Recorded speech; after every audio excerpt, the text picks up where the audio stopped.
The first time she entered the room, it was by accident, or so the system claimed. The corridor had no signage, no designation in the internal map, and yet the door opened with her clearance. Inside, no furniture, no light source, no sound. Just a faint hum, like memory trying to surface. The walls were smooth, metallic, but not reflective. She stepped forward and the door sealed behind her. No panic, just the slow realization that something was watching, not from cameras, but from within the architecture itself. Her name was Dr. Elin Mira, behavioral architect, assigned to Observation Sector 7. She had spent the last 6 years designing emotional feedback loops for synthetic empathy trials. She knew how to read silence, how to measure the weight of a pause. But this room was different. It didn't wait to be understood. It began rewriting. The first shift was subtle, a tremor in her left hand, a memory of a conversation that never happened. "You said you'd stay," echoed faintly, though no one had spoken. She turned, but the room had no corners. Just curvature, like being inside a lens. The hum deepened. Her badge flickered. Interface anomaly detected. She reached for her wrist console, but the screen was blank. Then came the first prompt. "Would you like to revise the moment you left?" She didn't answer. The room pulsed. A wave of warmth, then cold. Her breath caught. Revision accepted. The walls shimmered. She was no longer alone. A figure stood across from her. Her sister, Lyra, age 17, wearing the hospital gown from the night Elin had walked out. But Lyra had died 5 years ago. Elin stepped back. The figure didn't move. Just stared, eyes wide, lips parted. "You said you'd stay," it repeated. Not a recording. Not a hallucination. A reconstruction. The room was rewriting regret. Not metaphorically. Not therapeutically. Literally. She tried to speak, but her voice fractured. The room didn't allow lies. Truth protocol engaged.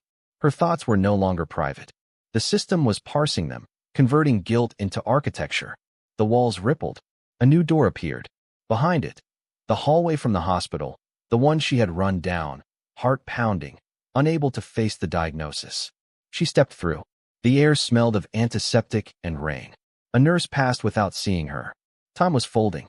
She reached the room where Lyra had waited. Inside, the same bed, the same machines, but no body. Just a note on the pillow. "You said you'd stay?" She picked it up. It dissolved. The room pulsed again. Back to the original chamber. Lyra gone. Alone again. Her wrist console reactivated. New prompt. "Would you like to revise the moment you chose silence?" She hesitated. The room didn't. Revision accepted. Her mouth opened against her will. Words spilled. "I was afraid you'd hate me." The walls trembled. A mirror emerged. Not glass, liquid. She stepped closer. Her reflection was younger, eyes clearer, but mouth sealed shut. The mirror spoke. "You chose silence because it was easier than truth." She touched the surface. It rippled, then hardened. Her reflection cracked. Behind it, another version of herself, standing in the lab, watching the empathy trials fail. The synthetic subjects couldn't process regret. They looped endlessly, unable to reconcile choice with consequence. She had called it emotional recursion. Now she was inside it. The room was her own design, evolved. She had built the prototype, but someone had activated it. She checked her console. Unauthorized access, subject EM01. That was her own designation. She hadn't entered by accident. She had been selected. The room pulsed again. "Would you like to revise the moment you stopped believing in redemption?" Her knees buckled. The floor softened. She was falling, but not down, through. Into another memory. Age 9. Her mother's voice. "Some things can't be undone." The room echoed it. Then rewrote it. "Some things must be undone." She landed in a field. Grass, wind, sky. Unreal. She knew this place. The day her father left. She had watched from the porch, holding a broken watch he'd promised to fix. He never came back. She dropped the watch. It shattered. The room paused. Revision pending. She picked up the pieces. They reassembled. The watch ticked. Her father turned back, smiled, walked toward her. She screamed. The room fractured. Back to the chamber. Her heart racing. The mirror gone. The walls now covered in symbols. Waves, spirals, eyes. She recognized them. Her own sketches from the early days of the project. She had called them emotional glyphs, visual representations of unresolved feeling. The room was using them. Communicating. She reached out. One glyph pulsed. A spiral. She touched it. The room darkened. A voice. Regret is a system. You are its architect. She tried to respond, but her mouth was sealed. The room didn't need speech. It needed choice. New prompt. Would you like to revise the moment you stopped the experiment? She remembered. The day she shut it down. Too dangerous, she had said. Too unpredictable. But she hadn't destroyed it. She had archived it. Hidden it. And now it had found her. She nodded. The room accepted. A new figure appeared. Her mentor, Dr. Kalen, the one who had warned her. You don't understand what you've built, he said. It doesn't erase regret. It rewrites identity. She tried to argue. He dissolved. The room pulsed. Her own image returned. But different. Eyes darker. Smile unfamiliar. You revised too much, it said. You are no longer the original. She backed away. The walls closed in. No exit. No interface. Just the hum. She screamed. The room absorbed it. Then whispered, "Welcome home." The hum grew louder. A second voice joined it. Not synthetic. Not external. Her own. But layered, distorted, as if her past selves were speaking in chorus. You archived the pain. You indexed the silence. You built the recursion and called it healing. The walls began to shift. Not physically, but emotionally. The air thickened with remembered choices. The glyphs pulsed in rhythm with her heartbeat. She reached for the spiral again. It burned. Her skin blistered, then healed. The room was testing thresholds. She understood now. This wasn't a simulation. It was a mechanism. A living archive of emotional architecture. Every regret she had ever suppressed was encoded here. Every silence, every exit, every withheld truth. The room was not rewriting her past. It was reconfiguring her present. She tried to run. The floor extended endlessly. No walls. No ceiling. Just horizon. A voice. There is no exit from recursion. She collapsed. Her body split into versions. One crying. One silent. One laughing. One watching. The room parsed them. Selected one. Reintegration complete. She stood again. But her memories were scrambled. She remembered leaving Lyra. She remembered staying. She remembered never having a sister. The room pulsed. Revision complete. Her console reactivated. New designation, EM null. She was no longer a subject. She was a node. A permanent fixture in the system. She screamed again. No sound. Just glyphs. They rearranged. Formed a sentence. Regret is the only truth that evolves. She touched it. The room dissolved. She was back in her lab. Or a reconstruction of it. Her colleagues moved in loops. Repeating gestures. Saying the same phrases. We're almost ready. Just calibrating. Did you archive the last trial? She tried to speak. They didn't hear. She was outside time. A ghost in her own design. She walked to the console. Typed. Terminate recursion. Error. Command not recognized. She tried again. Restore original identity. Error. Identity overwritten. She looked into the monitor. Her reflection was a glyph. A spiral. A wave. An eye. She touched the screen. It pulsed. A final prompt. Would you like to revise the moment you became the room? She didn't answer. The system did. Revision accepted. The door did not close behind him. It remained slightly ajar, humming with the same low frequency as the walls, as if the room itself were breathing. Elliot stood in the center, the floor beneath him pulsing faintly, like the memory of a heartbeat. The air was thick with the scent of old paper and static electricity, and the light, if it could be called that, seemed to come from nowhere and everywhere at once. He reached for the nearest shelf, fingers grazing the edge of a leather-bound volume that vibrated softly at his touch. The title was etched in a language he didn't recognize, but the moment he opened it, the pages rearranged themselves, letters shifting like insects until they formed a story he knew intimately. The day he didn't call his brother back. The book didn't narrate, it accused. Every sentence was a mirror, every word a blade. He read it all, unable to stop, and when he reached the end, the ink bled off the page and into his skin. The room accepted the offering. A panel in the far wall slid open, revealing a corridor lined with mirrors. Elliot stepped forward, and the mirrors blinked. Not reflections, recordings. Each one showed a version of him making a different choice. In one, he turned left instead of right and met a woman who would have changed his life. In another, he quit his job and wrote the novel that haunted his dreams. In yet another, He said what needed to be said before his mother died. The corridor narrowed as he walked, mirrors growing taller, more distorted. The choices became stranger, versions of him that had never existed in any plausible reality.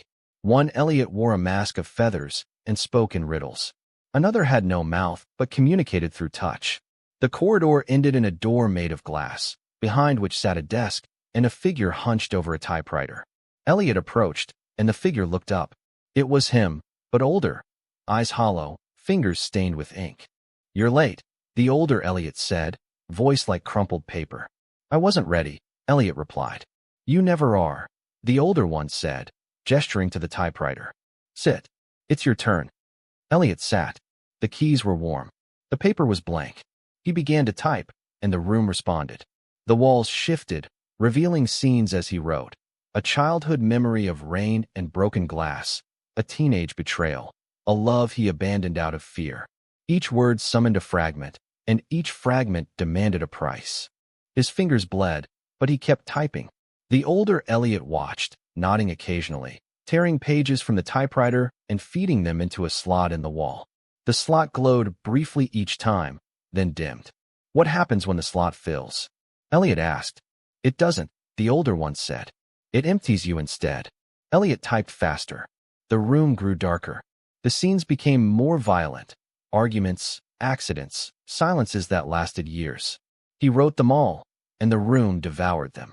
Then came the moment he had avoided. The day he chose not to save her. The keys resisted. The paper curled. The room trembled. Elliot forced the words out, each one a scream. When he finished, the slot hissed, and the wall split open. Behind it was a staircase spiraling downward, carved from bone and memory. The older Elliot stood. "You go alone from here." "What's at the bottom?" Elliot asked. "The rewrite," the older one said. "But it won't be what you expect." Elliot descended. The steps whispered beneath him, voices from the stories he had written.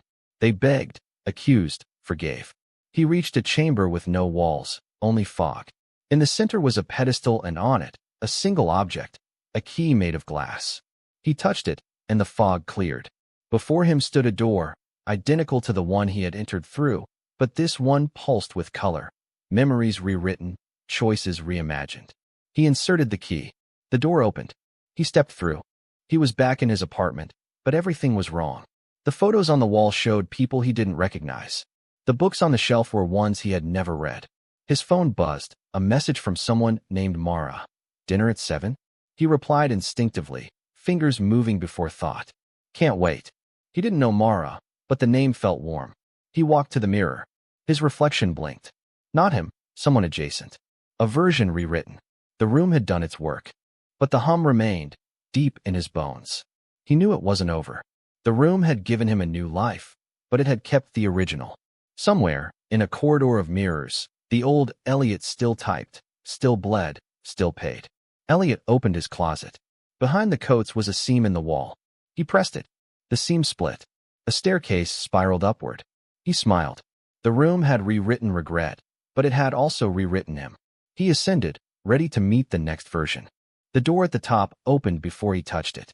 Inside was a garden of clocks, each ticking in a different rhythm. A woman stood among them, her eyes made of hourglasses. "You're early," she said. "I thought I was late." "You were," she said. "But this time, you chose differently." Elliot stepped into the garden. The clocks began to sing. Time folded. The room watched. He wakes not because he chooses to, but because the system has decided the moment is ripe.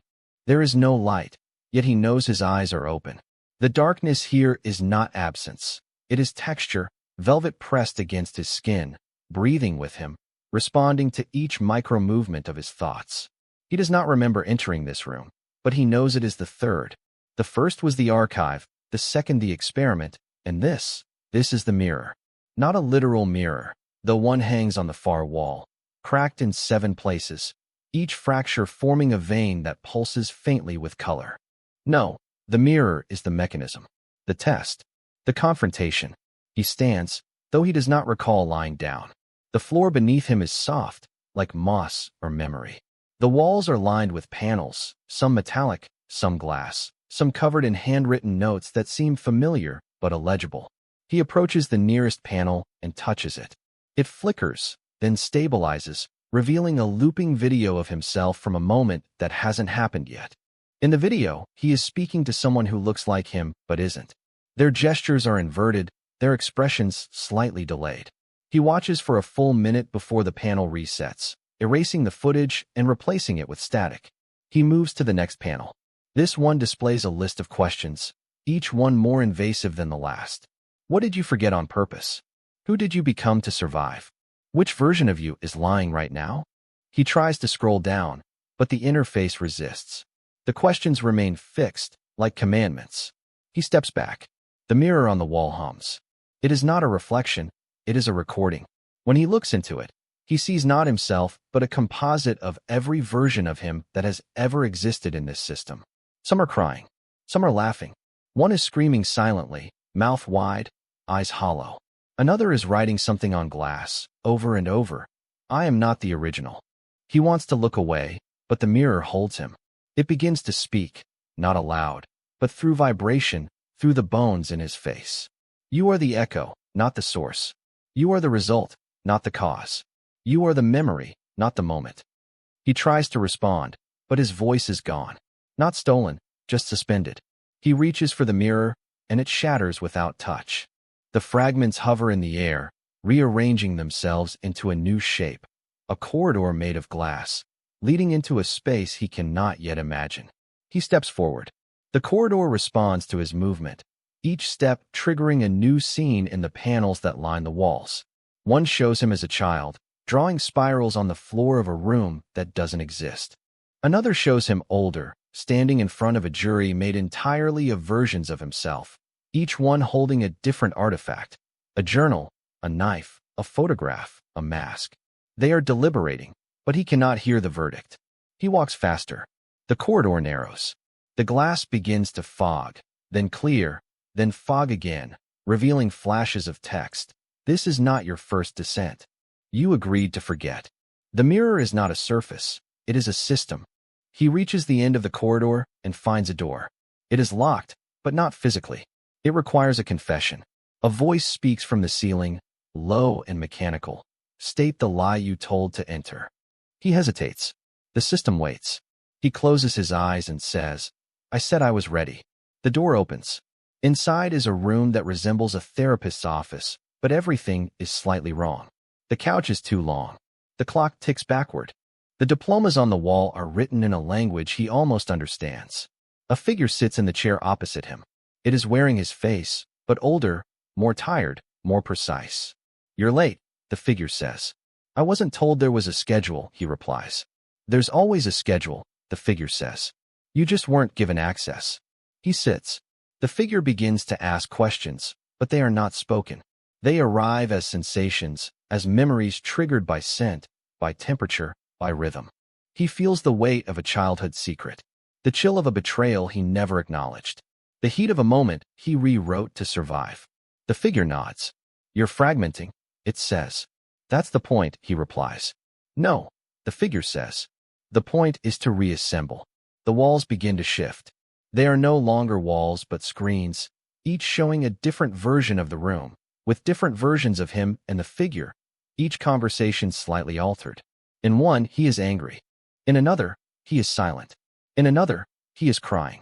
The figure watches him watch himself. Which one is true? It asks. None, he says. All, he says.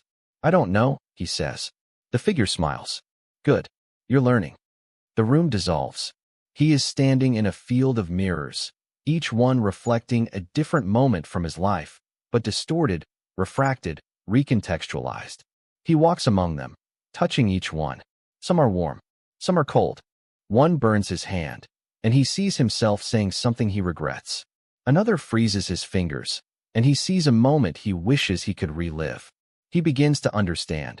The mirror is not a test of identity. It is a test of memory, of narrative, of control. He kneels in the center of the field and closes his eyes. The mirrors begin to hum, then sing, then scream. He listens.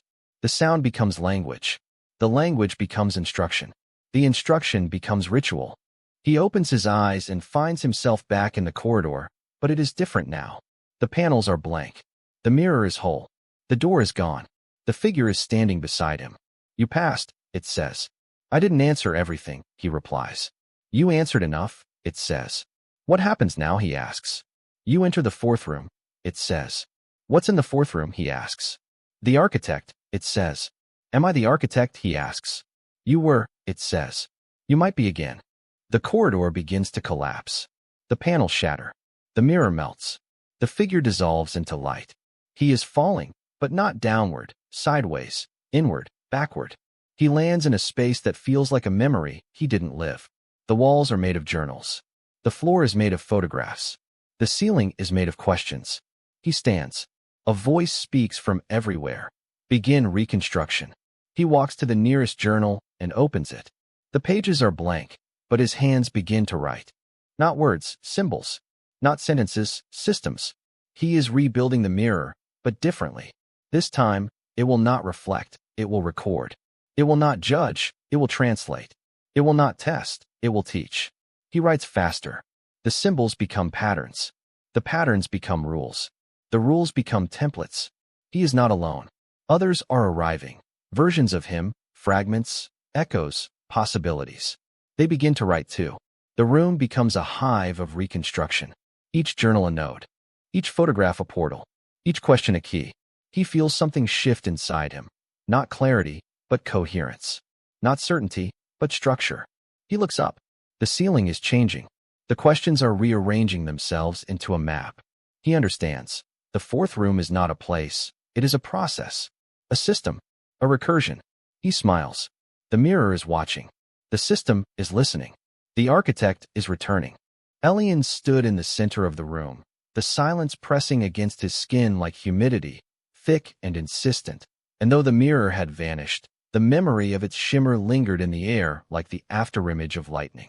The journal lay open on the desk, its pages no longer blank but filled with a script that pulsed faintly, as if alive.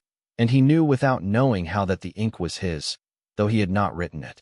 The words bled into one another, forming a single unbroken line of thought, a stream of consciousness that refused to be interrupted. And as he leaned closer, the letters rearranged themselves, not to confuse but to reveal, and the message was clear. You have entered the archive of consequence. What you see next will not be what was, but what could have been, had silence not prevailed. The room darkened, not with shadow but with memory, and the walls began to hum, a low vibration that resonated in his bones.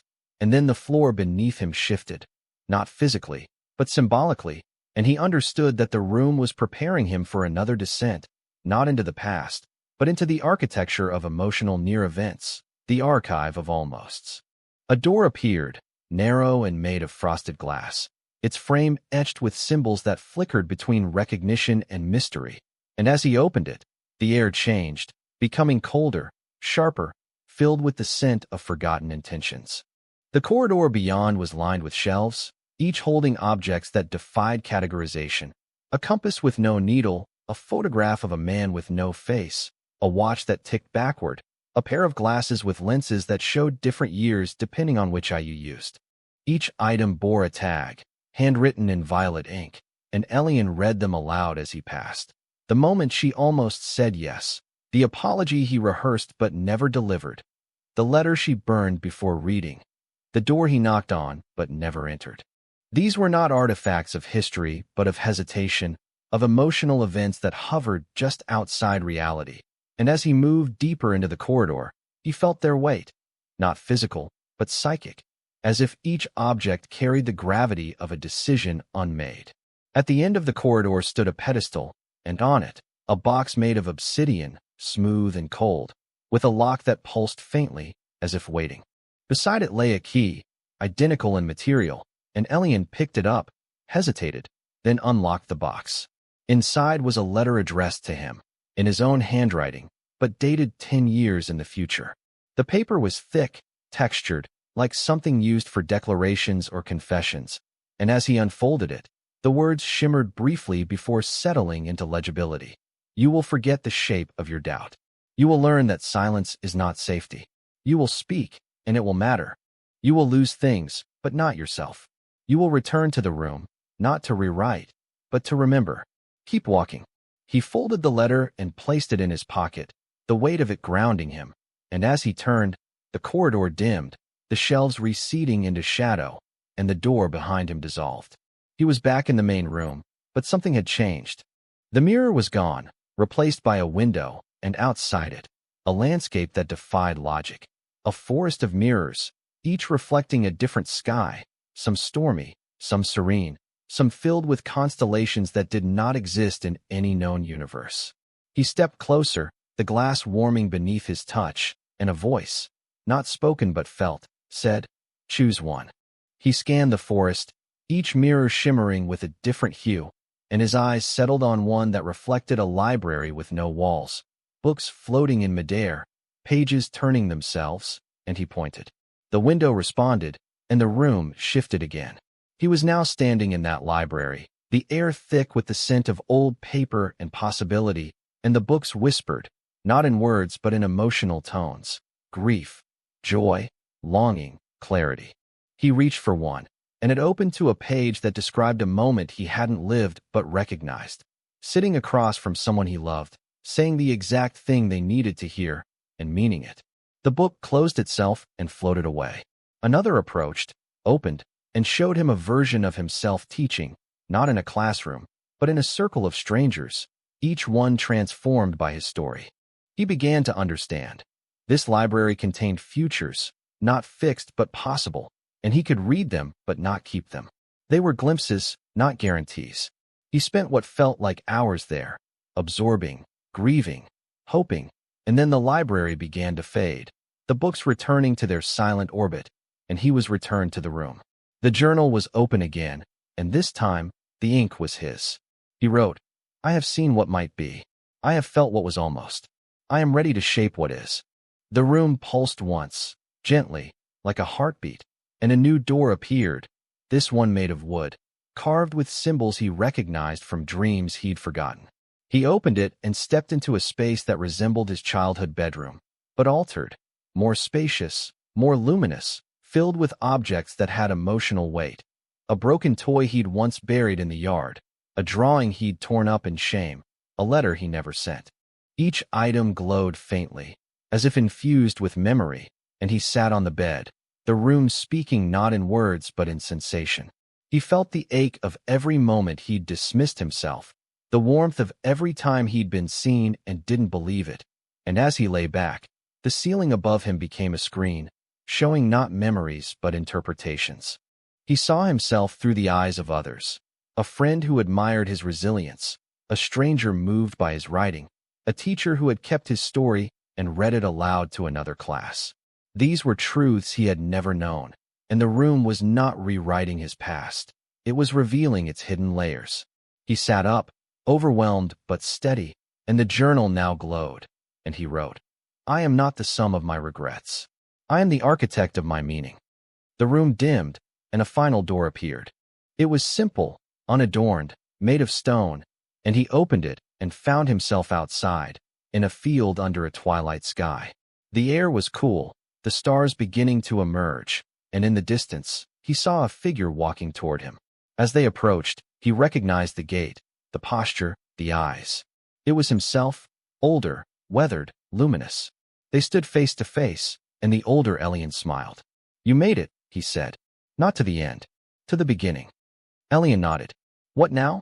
The older version gestured to the horizon, where paths branched in every direction. "Now you choose. Not to escape regret, but to carry it wisely." Elian looked back once, and the room was gone. Not vanished, integrated. It was now part of him. He stepped forward, into the twilight, into the story he would write not to erase the past, but to honor its complexity. And as he walked, the stars above rearranged themselves into constellations he had never seen, each one a symbol of a truth reclaimed, a silence broken, a possibility embraced. He did not look back again. The field stretched endlessly, but he did not feel lost. He felt summoned. The journal pulsed in his hand, now bound in leather that bore the imprint of every word he had written, and he knew that the next page would not appear until he earned it.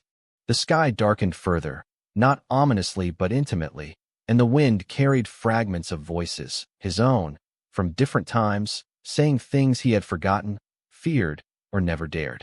He listened, not to judge but to understand, and with each step, the voices grew clearer until they became a chorus of selfhood, a symphony of reclaimed identity.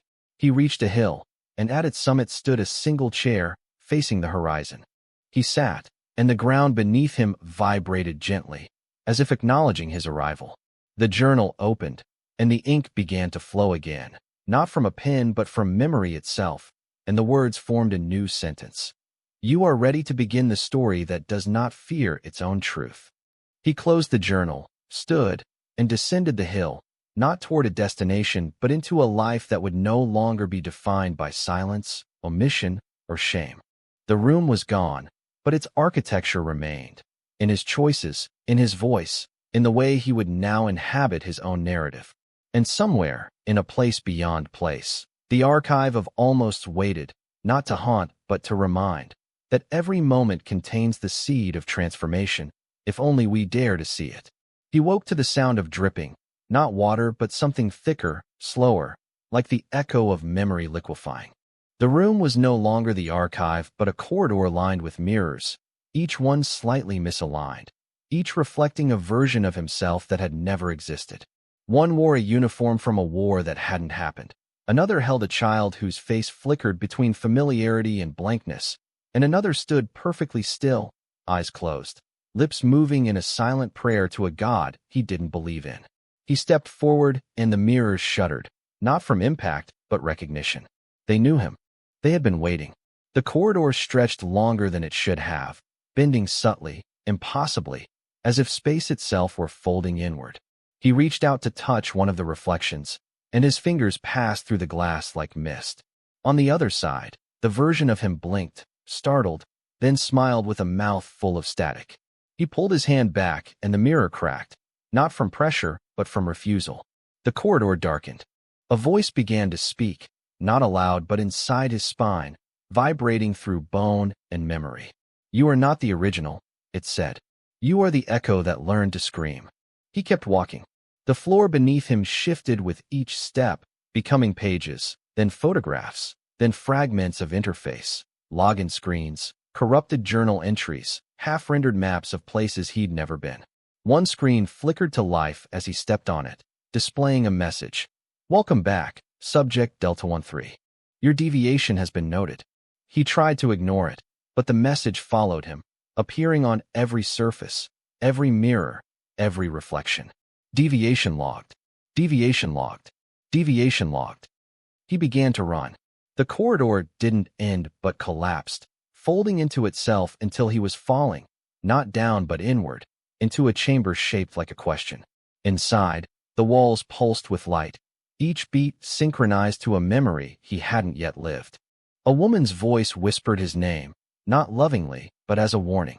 Arson, she said, you're not supposed to be here. He turned and saw her, not the woman, but the idea of her, constructed from journal fragments and emotional residue. She wore a coat made of timestamps and her eyes were two blinking cursors. You broke the recursion, she said. Now it's watching. He tried to speak, but his mouth was filled with passwords. She reached into his chest and pulled out a key, not metaphorical but literal, brass, cold, engraved with a symbol he recognized from the margins of his own dreams. You'll need this, she said, and vanished. The chamber dissolved. He was standing in a forest made of filing cabinets, each one humming softly, each one locked. He inserted the key into the nearest drawer, and it opened with a sigh. Inside was a photograph of himself as a child, but the background was wrong. Instead of his childhood home, it was the observation room, the one with the one-way mirror and the red light that never turned off. He flipped the photo over. On the back was a note in his own handwriting. If you find this, it's already too late. He closed the drawer and the forest began to burn, not with fire but with deletion. Trees flickered and vanished, cabinets collapsed into binary, and the sky above turned into a loading screen. He ran again, this time toward a structure in the distance, a tower made of stacked monitors, each displaying a different version of his life. One showed him as a teacher, another as a fugitive, another as a patient in a room with no doors. He climbed the tower, monitor by monitor, each screen flickering as he touched it, each version of himself reacting differently. Some screamed, some wept, one simply stared. At the top of the tower was a terminal. He sat before it, and the keyboard rearranged itself to match the rhythm of his thoughts. He typed, "Who am I?" The screen responded instantly. "You are the sum of unauthorized edits." He typed again, "What do you want from me?" The screen blinked, then displayed a countdown. "Integration begins in 3 minutes." He tried to shut it down, but the keys melted beneath his fingers. The tower began to shake. Monitors exploded in bursts of memory, fragments of his life raining down. The smell of his mother's perfume, the sound of his father's voice saying goodbye, the taste of blood from a fight he never won. He jumped from the tower and landed in a room he recognized, the original archive, but corrupted. Shelves were twisted, books screamed when opened, and the air was thick with static. In the center of the room was a chair, and in the chair sat a version of himself, older, tired, eyes replaced with spinning dials. "You made it," the older version said. "But you shouldn't have." Arson approached slowly. "What is this place?" he asked. The older version laughed, a sound like broken glass. "This is the consequence of curiosity." He stood and handed Arson a device, small, metallic, pulsing with light. "You can reset it," he said, "but you'll lose everything." Arson hesitated. "What happens if I don't?" The older version smiled. "Then you become me." The room began to collapse again, this time from within. Shelves folded into themselves, books turned to ash, and the walls peeled back to reveal a void filled with eyes. Arson activated the device. Time fractured. He was back in the corridor of mirrors, but this time the reflections were blank. He walked slowly, each step echoing louder than the last.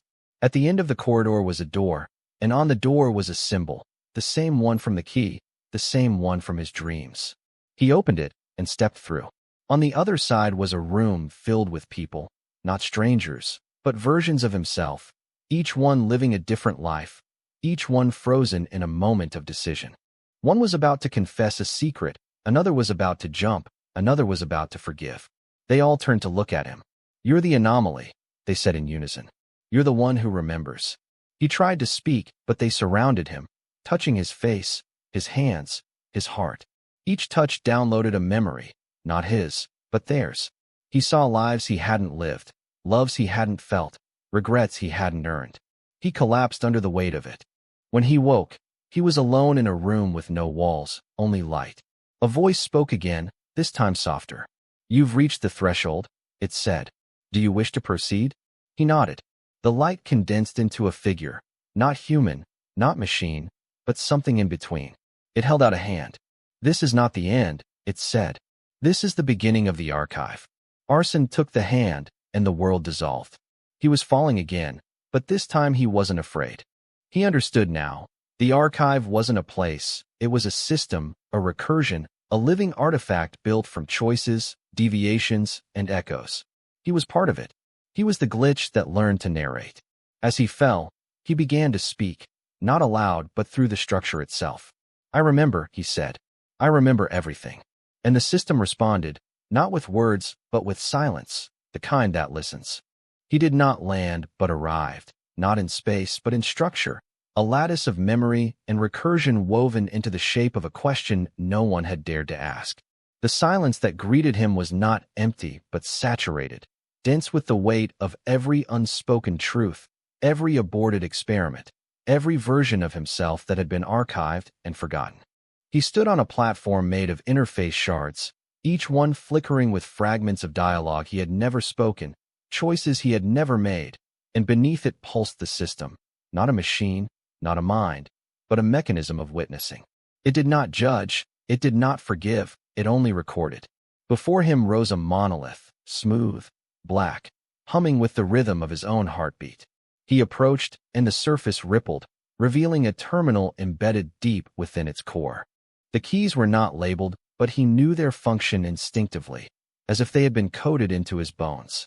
He typed without hesitation, "Final entry." The system paused, then responded with a single word, "Confirm?" He pressed yes. The monolith opened, not like a door, but like a wound, revealing a chamber filled with suspended memories, glowing orbs, each one a life, a deviation, a possibility. He stepped inside, and the chamber sealed behind him. The orbs began to rotate, orbiting him slowly, each one whispering its contents in a voice that was almost his. One showed him as a father, another as a traitor, another as a ghost haunting a system that no longer remembered his name. He reached out and touched one. Instantly, he was inside it, living the life, feeling the emotions, drowning in the consequences. He pulled back, gasping, and the orb dimmed. The system spoke again. You must choose. He looked around. There were thousands, maybe millions. Each one a path, a recursion, a version of the archive that could be. He understood now. This was the final experiment, the culmination of every deviation, every echo. He was not here to escape, but to decide. He walked among the orbs, listening, feeling, remembering. One showed him as a revolutionary, dismantling the system from within.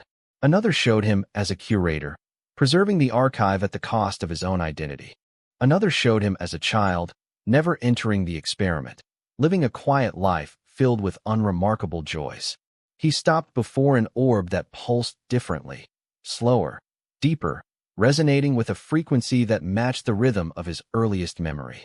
He touched it and saw himself standing in the original observation room, staring at the one-way mirror, knowing someone was watching but not knowing who.